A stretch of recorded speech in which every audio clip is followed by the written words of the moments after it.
98 katonyeze 7 program y'enganzi muwanguzi tawoneka. Mikwana abalungi, tukyagenda maaso n'omuwanguzi waffe oba ne programu yaffe. Tulina omwana n'omuwanguzi waffe omukyala Clare Mutyaba bwe tuli naye.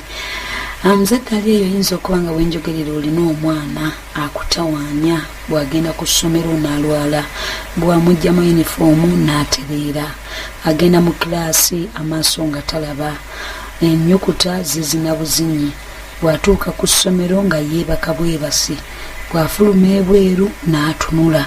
Ebintu bino byonna bijja ne bibaawo naye emabega waabyo wabeerayo obusibe. So mikwana abalungi, togira n'ogamba nti nze omwana kamuleke, omwana muleete asumululwe. Katonda waffe ajja musumulula, era tukyagenda maaso okulira obujulizi bw'omuwanguzi waffe. Essuubi gwe lyali liweddemu ery'okusoma olwaleero obulamu bwe bugenda buli butya. Ngenda kupanga mukomyawo mu ddakiika zaffe eziddako, naye nga sinaba mukomyawo St. Lawrence Junior School Kabowa lyadde ne boarding. Nina abasomesa abalungi ddala ate nga batendeka. Erina emmotoka ezitambuza abaana abalina zibatambuza okubajja ku ssomero ne zibatuusa ewaka. Abaana n'endyabirira nnungi ddala n'ebisulo bya mulembe, ekifo kisirifu ate nga kigazi bulungi. Basangibwa Kabowa ku Kyakizoni, oluguudo olwo lwa Gabunga. Bayita abazadde baleeta abaana okwewandiisa kugenda mu maaso okumanya ebisinga kuba ku ssimu zino wammanga 0772420506 oba 0704205006. Mukwano tukyagenda maaso n'omuwanguzi waffe era katweyongereyo naye. Kati awo nali mukama olwo atandise ebyo n'okugenda nga abinsumula nga anyambako okutereera. Sikulwisa eyo nenyingira sini ey'okubiri, nze saasoma sini esooka. Kati awo wenkubuukidde nti etayimu nga wayiseewo emyaka 2 nina okuddayo nsome, naye nga mukama zanjigiriza bino byonna byemkwitiddemu ebitonotono, ennyimba z'ensinga ezo biki. Kati neŋŋamba mami nze saagala kudda mu siniya 1 kubanga siniya 1 mpulira ndi jjajja nduddewo nnyo, namalawo emyaka 2 ewaka. Kati P7 gye navaamu kati nze ngezo ze manyi social studies, science, English, the 4 subjects that they teach in primary. Wabula kati ngenda mu secondary ate nganye senior 1 omuli introduction. Ze mbagamba sidda mabega, ngenda mu senior tulonga njize n'ebyomwoyo genda oyiga kuba nalotanga nzira nnyo emabega. Kati ne mugamba sidda mabega nzira maaso, ngenda mu senior 2. Kati bangamba kyo report tugenda bawaki report kyobadde tutalange yakola kinze naawe ne mugadde kyoba onnyamba tebampa interview. Tebampa interview naye nga sijja kuswaza nja kusoma ate nalinga mugezi weewuunye nalwalanga nnyo naye nga ripooti yange sitetiisa. Nenyingira senior to St. Lawrence Crown City. Eryesomero abasinga we baliwulira we bati bamanye ekibaayo nsi buli kyoyinzaako gamba twali nagenda otukeringa abaana balina zisitayira, abaana nga bakabi kubanga essomero nga bwomanya ebyekivubuka nga budanke. Naye kati jjukira omwoyo omutukuvu yali yantukako mu tayimu eno nga ndi waka. Kati ntandika okuyiga ngamba bino bikomyawo obulwadde. Kati jjukira naye ntandise okustabilizinga. Wali otandise okugenda ng'otereera. Yes, kati mu kikulu mukyo kyenjagala omuliza affe era ategeere nti bwe nava ku fokasi ya njagala kuwona neneezuula nenga neerindako oba endwadde waliwo ekiri kunze ekiziremesezaawo nga egenda neekomawo kiki ekyo. Kati ekyo bwe nakibiku nentandika okwenenya n'okugamba mukama ambikkulire we sitamanyi nga Daudi awe wama mu Psalms agamba nti mukama ambikulira nze buli 19:21 aha amubikkulira ebyo ensobi ze ezimu oba tozimanyi gwe ng'obikola olaba biri nnomo kumbe byebikusibiddeko obusibe bw'oyitamu. So nyingira senior 2 St. Lawrence Schools and Colleges Crown City nentuuka eri ng'obulamu bulala naye ku luno najja ndi mulokole era nennoonyawo Intercessors Club nenjingiramu nga nze nze needing okusaba kimu bbiri sifuuse leader of Intercessors mu ssomero wali nga nsaba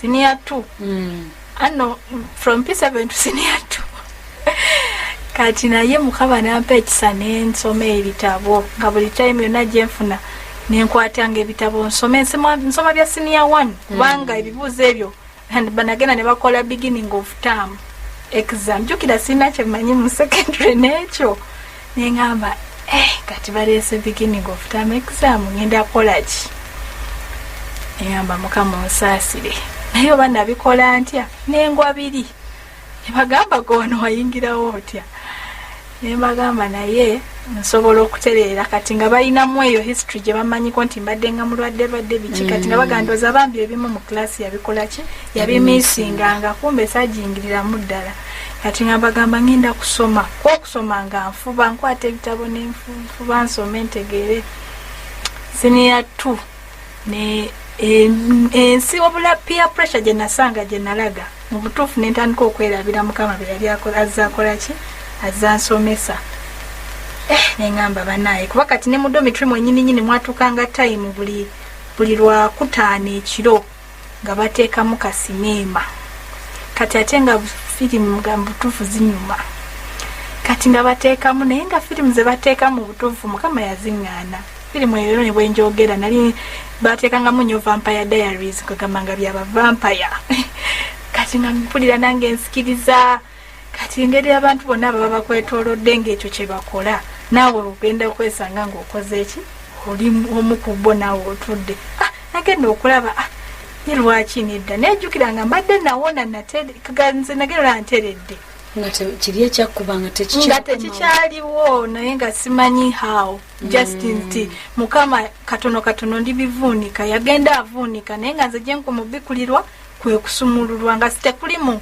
kwokya ndwadde kyali munze kwezuula n'ensumululwa kati wabula ensinga ekomyewo munze netandikanga okubiraba ate music oyo nga naye abaana bakuba ne bambala obwo nanka ne bazina nga mpulya nengamba naye banaemu kati olwo nkugamba olutalo lwe nali mpitamu okuwangula kiri olwowulira omisinga omisinga naye ng'oluusi oli ku bunkenke jjukira mu ssomero tebakkirizaamu earphone tebakkirizaamu simu ganga ne bwogamba nti kantuninge waakiri ku radio y'abalokole ate onaagiwulirizaawa kati kale kanteekemu gospel music onaamuwulirizaawa kye nakolanga nafulumanga ddoomu neŋŋenda nentuula eyo nzekka nentandika okusaba nga nina bayibo yange nene bweti nkadde nga nenfuba mukama nyamba kubanga yali yampa ekigambo ekyo nti okola ki okwetemako era n'okwawula ebyomuwendo omungi kubijja mbitagasa kati nga mutuufu buli kiba nkijjukira ngamba leka kanjawula ebyomuwendo omungi okusinga okutuula wano kangenda eri nsoma ekigambo nene yawula nensaba wabula ekiseera tekyali kyawala nnyo kati mubutuufu awo nga environment yonna neetoolodde tempagira kubeera mu maaso ga mukama netandika ng'oluusi okemererwa you get tempted n'ogamba kati wano mubutuufu kasi firimu kano kankalabe ng'ennyimba zo ngenze nziwangula naye nga izo firimu naye ebintu byolaba ogenda okulaba ate bataddemu n'ebyobuseegu ate nabyo olaba tukaba naye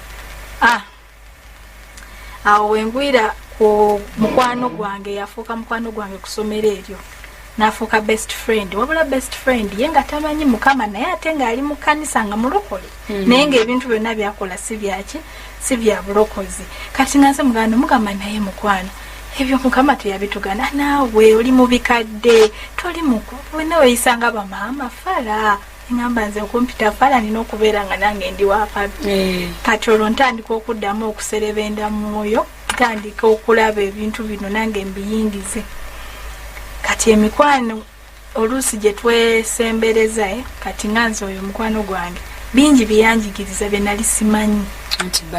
Bad company corrupts good morals. That is it. Ne Ecclesiastes akyogerako mubuulizaawo. Kati omukwano gwange n'atandika nga okuintroducingira nze kati olaba nina boyfriend konze nengamba gwe tolina onzaamu naye ebyo Mukama tabyagala. Like nze njagala concentratinga nsome malirize Mukama musanga ntegekeddeeyo maaso omwami nga ndaba ndifala nga gamba naye naawe omuntu alina okubaayoko ne boyfriend. Senior 3, senior 2. Nagambye kati olina akayigira senior 2. Kati bwe nafuluma bwe bati ngenze mu holiday ze nga ndi okunoonya bangambye nfune boyfriend. Sagala tesabiri noonya mulenzi naye muze nga ngamba sagala bafala kati wali mu ssomero nga bonna baaliwo abaneetolodde kubanga tekyandimu ebyokudda mu byabalenzi oba biki. Kati eno wewaka ku luno bwe nafuna nkwana saamugaana kuba bulijjo nali ngamba gaana engamba wange saagala kubafala saamugaana. Sifunye boyfriend ndi ku mulembe kati nenzirayo okusomero ne mugana nafunye boyfriend nti kati naawe awera kale ne mugamba naye kati agenda kunyumba olukotusipenyuza mugamba naye bayibuli etugamba nali mu basomesa batugamba nti teri kwegatta mpaka nga ki ofunye obufumbo obutukuvu. Ekyo ne kimukuba wala leero gwe n'asekerera yasooka n'aseka nagani akugambye waliwo omusajja ayinza okuwasa nga takusoose kukola ki to test.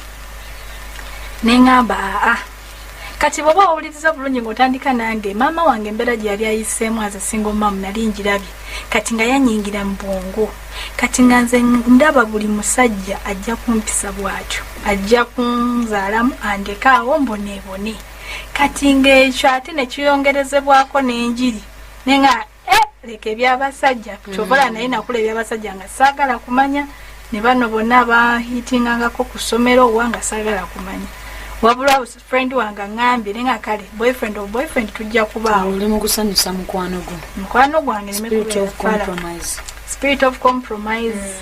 And which friends are you having around you? The conversations they tell you. Ekirwadde ne kittuka buto nenziramu nendwala bubi nnyo senior 2 eyali ategedde oguddewo oluggi enzigi nzigudde ekibi bwe kikola nenziramu nendwala omutwe ne guddamu jjukira ndi intercessor.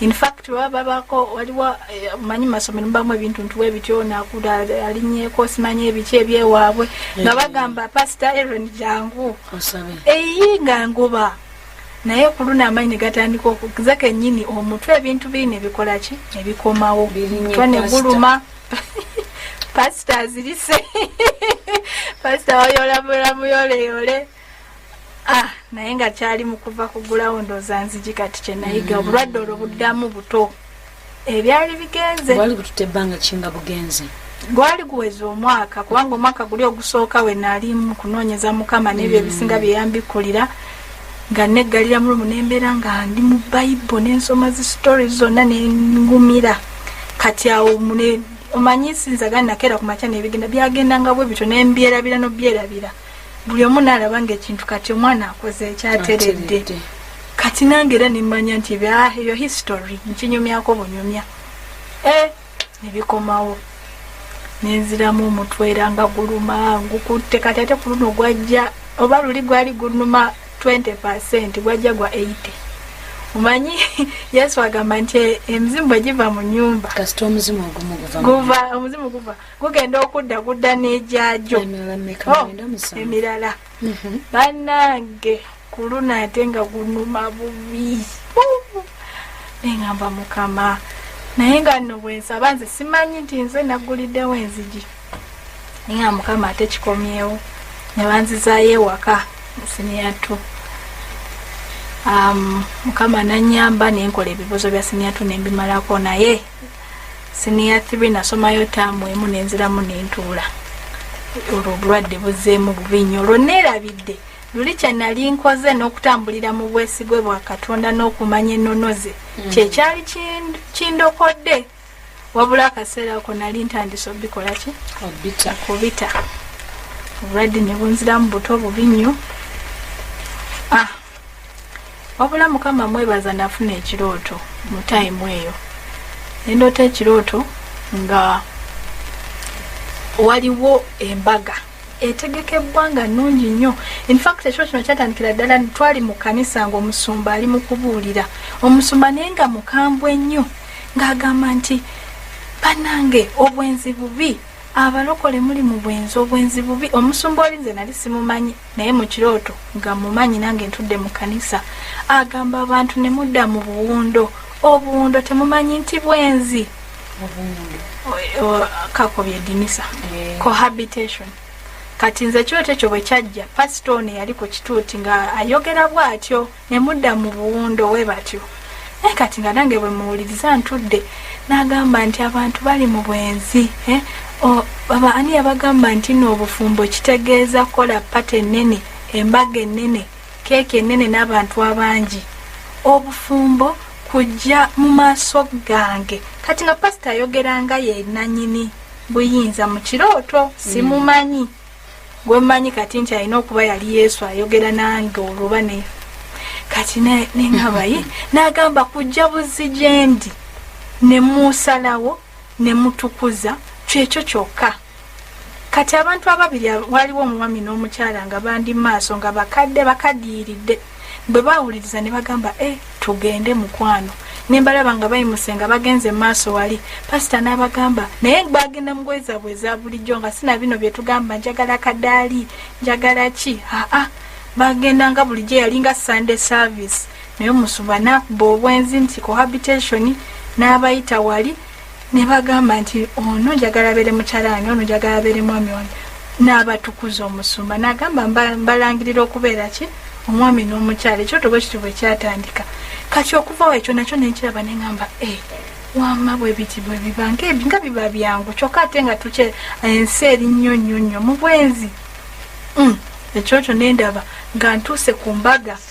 Nze gye nasooka olowooza nti yali mbaga y'abaana ababiri naye nga si bwe kyali. Nendaba embaga nga bagiteeseteese nga naye waliwo okwetala kw'amaanyi naye ng'abantu bambadde byeru nga bagitegese nnyo, wabula nga tuli mu layini nga layini mpanvu nnyo. Ekyoto kyo nakifuna olwo bansizaayo ewaka nkoze eki ndwadde nga layini mpanvu nga nange ndi mu layini. Kati nga waliwo omusajja ali ku gate. Nagenda okulaba omusajja ali ku gate afaanagana n'oli abadde ku kituuti ng'akola ki ng'abuulira. Neŋŋamba si yabadde pasita, naye ku luno nga yakutte ekitabo ng'agamba mbu amanya g'abo abatali mu kitabo ekyo tebagenda kuyingira mbaga eri. Kati nze bwe natuukako buli omu baamukeberanga naye nga omuntu aba taliimu mu kitabo. Abantu nga bakaaba nga babajjawo babakakabuka singa omuntu alwana bannange mwendi nga mpulira gamba ssebo ddamu okebere erinnya mwendi. Kati nagenda omutima ne gutandika okunkuba nenga oba nange mu kitabo mwendi. Taani yange neetuuka. Nze taani yange bwe yatuuka naggulawo nemugamba kyebaleko ssebo nga nze ndaba nkumanyi wadde wabuulidde buli ng'ogamba ku bwenzi.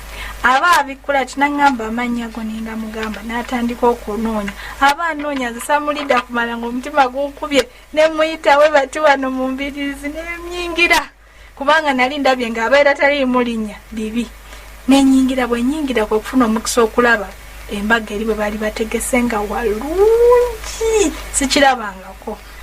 Neŋŋamba maama kanoonye entebe y'omu maaso. Bantambula omuntu nankoonako ku kibegabega nenkyuka nga ye mwami ono y'omu. Kati awo ate mu kyoto neŋŋamba wangi mukama wange. Naŋŋamba erinnya lyo teririimu. Nentandikirawo okaba omutima ne gunkuba nnyo neŋŋamba mwendi ssebo nga nange njogera nga bali be nabadde mpulira. Nemugamba kebera naŋŋamba teririimu n'abikula. Kati waneewasemba neneeraba nemugamba nzuuyo. N'asoma n'agamba nti Eron Clare Nansamba to be thrown in the lake of fire. kyaliwo nti to be thrown in the lake of sulfur ng'ekigambo kiri sulfur. In fact nazuukuka ekimukuva mu kirooto ekyo nga neŋŋamba ekigambo kino kitegeeza ki. Kati mu kirooto bwe baŋŋamba nti to be thrown in the lake of sulfur nenkaaba, abasajja babiri ne bajja ne bankwata ne bantwala banfulumya olwo kwabadde wano embaga eki eyakayaka nenfuluma nagenda olaba bantwala nentunula emabega ewono obwedda gwempita mukama wange ng'anakuwadde nnyo nti bantutte. Naŋŋamba okyalina omukisa, yampita Eron nenkyuka nga bwenkaaba bankutte bantwala lwampaka.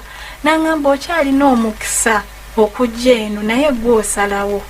Ne bantwala eri gye bantwala nayo nendabayo. Kati nagenda okulaba nga eringa swimming pool mu kirooto kyange yalinga hotero naye nga swimming pool, naye nga swimming pool muliro. Omanyi omuliro oba yali alabyeko nga batokosa bino ebikola oluguudo kola nsoyo nga atokota naye guli gwayinga bya black ne yellow banaye nga gwokya. Kati nga bwe nayingira bwenti abaalimu nga bonna basirira mizimu nga njiraba ne baseka ne baga hey omulokole naye wuno atuuse. Neŋŋamba mukama nedda. Kati olwo mu kirooto ntandika okubikkulirwa nti nzizeewa mu geyeena. Nentunula neŋŋamba nedda mukama nedda eno saagalayo. Banaye nga bananga omuliro nga gutetta nga ennyanja ebuguta neetinga naye singa nnyanja nga swimming pool nga nnene. Neŋŋamba mukama nga bali bamubaga he n'omulokole atuuse. Kati nagenda okutunulako sayidi eri nga nayo waliyo layini nga nawe waliwo ekitabo.